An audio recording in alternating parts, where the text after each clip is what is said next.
గనులకేమి జనులందరికీ రాజకోటలోని తోట ఆవరణములో 7 దినములు విందు చేయించెను. రాణి అయిన వస్తీ కూడా రాజైన అహష్వేరోషు కోటలో స్త్రీలకు ఒక విందు చేయించెను.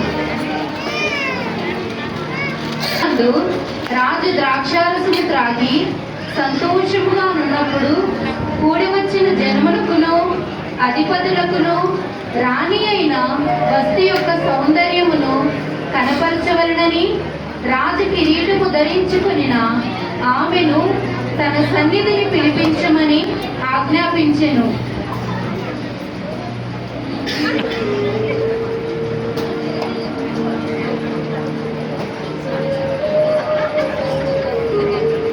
రాణి అయిన వస్తీ రాజ్యాజ్ఞ ప్రకారము వచ్చుటకు ఒప్పుకొనలేదు. ఇందు నిమిత్తమై రాజు మిగుల కోపించి కాలజ్ఞానులను చూచి రాణి అయిన వస్తీ రాజునైన నా ఆజ్ఞ ప్రకారం చేయకపోయినందున ఆమెకు విధిని బట్టి చేయవలసినదేమని వారిని అడిగెను.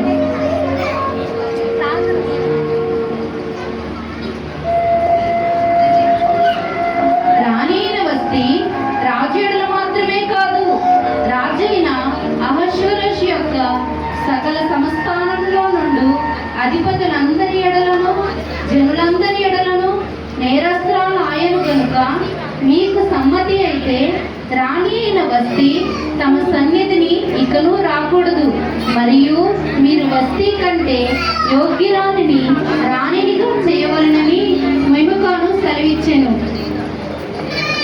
రాజైన అహష్వేరోషు మెముకాను చెప్పిన ప్రకారము చేసెను.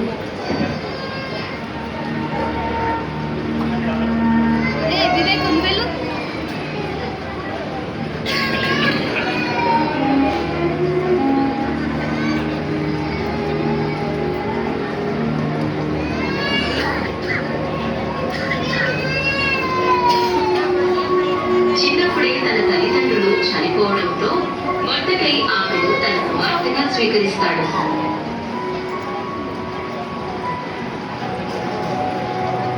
అహష్వేరోషు రాజ్యంలో రాణిగా నియమించడానికి తన రాజ్యంలో అందమైన కన్యకలందరినీ రాజు దగ్గరికి తీసుకుని రావడం జరుగుతుంది. అలా తీసుకుని రాబడినటువంటి కన్యకలలో యూదురాలైన ఎస్తేరు కూడా ఉంటుంది.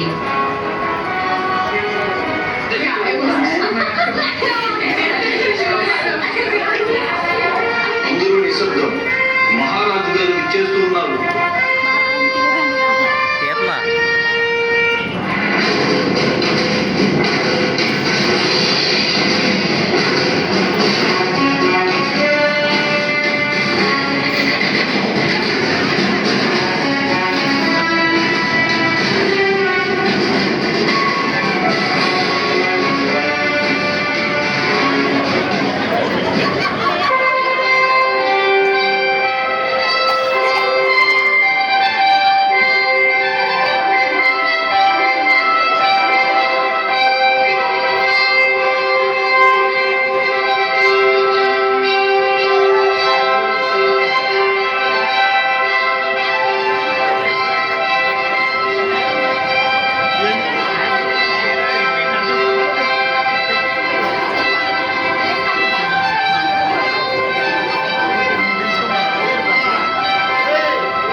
మొర్దెకై యూదుడు గనుక నమస్కారం చేయకుండా ఉండెను.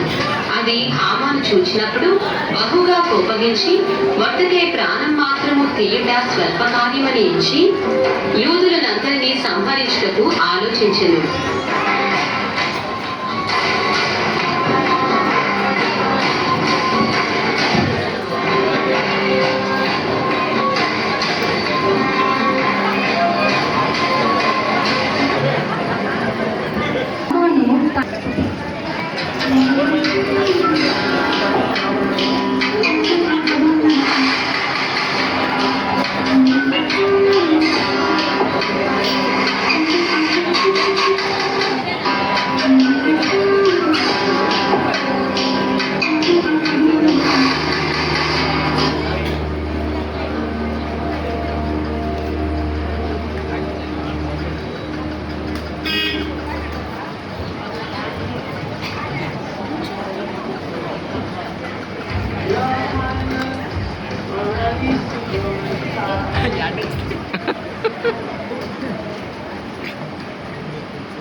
మొర్దెకై రాణి అయిన ఎస్తేరుకు తెలియజేస్తాడు.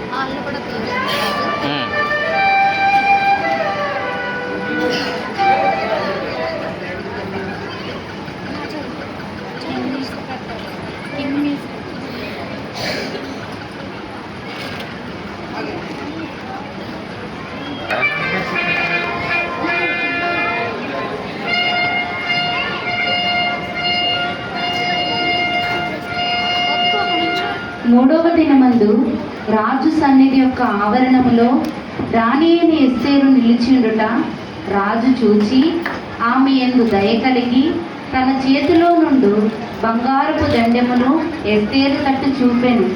ఎస్తేరు రాజు దగ్గరకు వచ్చి దండము యొక్క కొను ముట్టెను.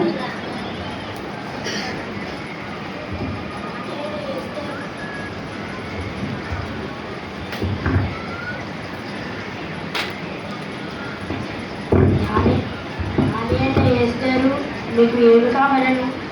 తమకు యుక్తముగా తోచిన ఎడల నేను మీ కొరకు సిద్ధము చేయించిన విందులకు రాజు ఆవును హామానును నేను రావాలని కోరుచున్నాను అని ప్రత్యుత్తరం ఇచ్చెను. రాజైన అహష్వేరోషును హామానును ఆ విందునకు వెళ్ళెను.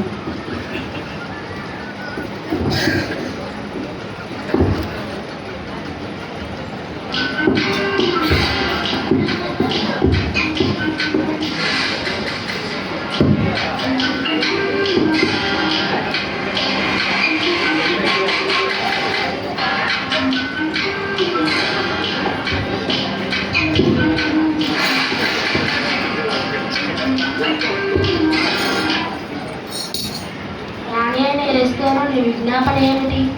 రాజా, నీ దృష్టికి దయ పొందిన దానమైన ఎడల నా విజ్ఞాపనము బట్టి నా ప్రాణము, నా మనవిని బట్టి నా జనులు నాకు అనుగ్రహింపబడుదురుగాక అని రాణి అయిన ఎస్తేరు రాజునకు తెలిపెను. అప్పుడు రాజైన అహష్వేరోషు ఈ కార్యము చేయుటకు తన మనసు దృఢపరచుకున్నవాడెవడు? వాడేడి అని ఎస్తేరును అడిగాను. మా విరోధియకు ఆ పగవాడు దుష్టుడైన ఈ హామానే అని రాజుతో చెప్పగా, హామాను రాజు ఎదుటను రాణి ఎదుటను భయక్రాంతుడాయను. రాజు ఆగ్రహముంది విందును విడిచి నగరవనమునకు పోయెను.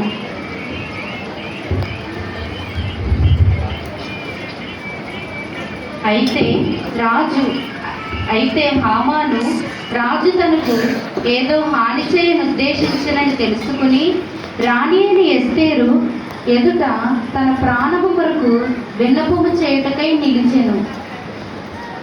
రాజు నగరవనము నుండి ద్రాక్షారసపు విందు స్థలమునకు రాగా ఎస్తేరు కూర్చుండి ఉన్న శయ్య మీద హామాను పడి ఉండట చూచి, వీడు నా సముఖం ఎదుటనే రాణిని బలవంతము చేయునా అని రాజు నోట రాగానే బంటులు హామాను ముఖమునకు ముసుగు వేసిరి. రాజు ముందర నుండు చందులలో హర్బోనా అనునొకడు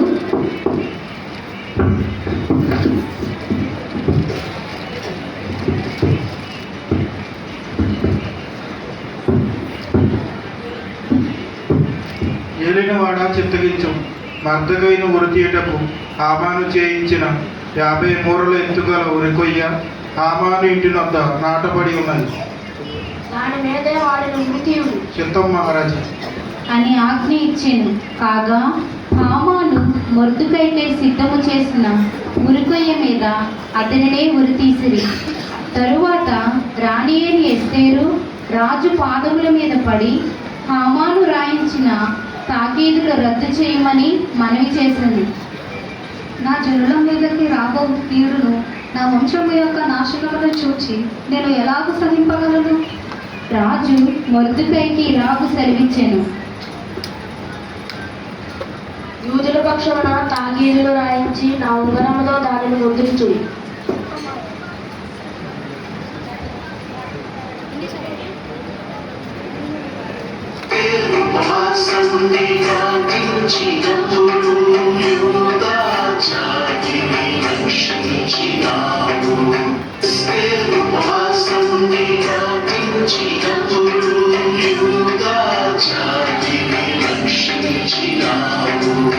ఈ విధంగా ఎస్తేరు 3 రోజులు ఉపవాసం ఉండి ప్రార్థించినప్పుడు దేవుడు వారి పట్ల గొప్ప కార్యము చేసెను.